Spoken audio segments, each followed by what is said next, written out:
La conquête de l'Algérie a fait de la Légion une troupe aguerrie qui sera désormais engagée dans tous les conflits. La Crimée d'abord, où l'on retiendra la bataille de l'Alma et le siège de Sébastopol contre les Russes. C'est à cette époque que les légionnaires seront dotés d'une vareuse verte sur un pantalon Garance. Le vert et le rouge seront désormais les couleurs de la Légion. La courte campagne italienne, avec les victoires de Magenta et de Solferino. Le Mexique enfin, pour soutenir l'empereur Maximilien contre les partisans de Juarez. Pendant 4 ans, de 1863 à 1867, la Légion va s'illustrer dans de nombreux combats, dont le plus connu est celui de Cameron. L'anniversaire de ce haut fait d'armes, le 30 avril, est commémoré chaque année avec respect et recueillement par tous les légionnaires.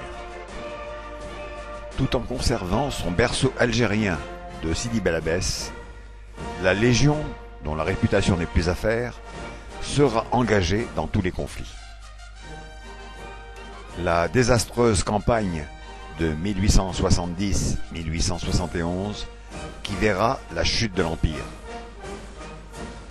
Le Tonkin, dès 1883, pour une épopée qui durera 70 ans.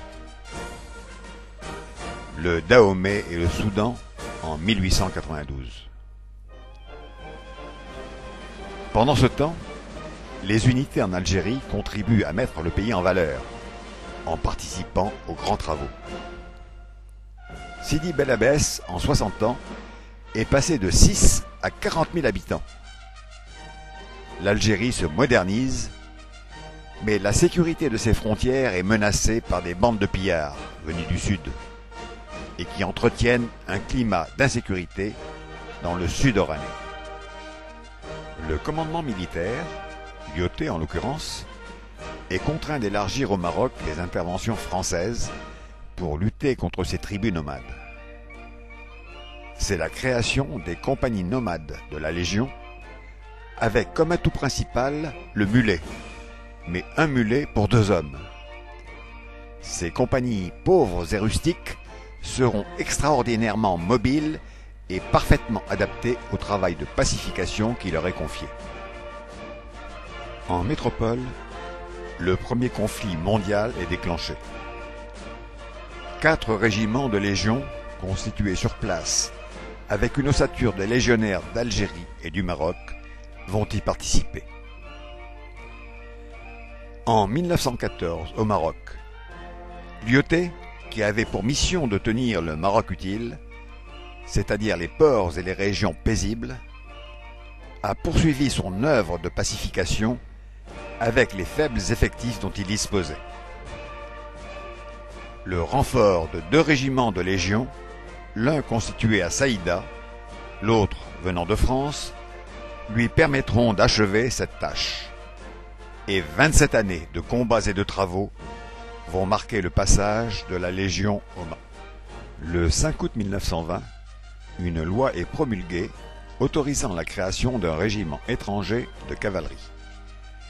Il sera formé à Saïda avant d'aller prendre ses quartiers en Tunisie. Les conflits se succèdent. Campagne de 1940. Bir Hakeim. Libération de l'Afrique. Campagne d'Italie aux ordres de juin. Offensive vers Belfort avec De Lattre. Les légionnaires n'en manquent aucun. Au lendemain du 18 juin 1945, les régiments regagnent enfin l'Afrique du Nord. Ils espèrent marquer une pause, mais ils se trompent. Un nouveau conflit les attend à 12 000 km de là, l'Indochine, avec sa fin tragique à Dien Ben Phu. À nouveau sur leur cantonnement d'Afrique du Nord, la pause, une fois de plus, est de courte durée. Le 1er novembre 1954, le FLN déclenche une série d'attentats. La guerre d'Algérie vient de commencer. Elle durera 6 ans et demi. En réalité, plus qu'une guerre, ce sera une succession d'accrochages avec de petites bandes armées. L'Oranie restera longtemps calme, alors que l'Est est marqué par 3 points de résistance: le massif des Aurès Nemenchas, la zone frontière entre Bonn et Kenchala, le triangle de la presqu'île de Kolo-Djidjeli. Pendant 6 années, les képis blancs et les bérets verts seront partout. À la fin de la campagne, les pertes des légionnaires sont 5 fois inférieures à celles subies en Indochine. Et pourtant, le traumatisme est plus important, car il est aggravé par le déchirement et l'amertume. Comme pour beaucoup, l'opinion des légionnaires de base est que tout n'a pas été fait pour conserver l'Algérie.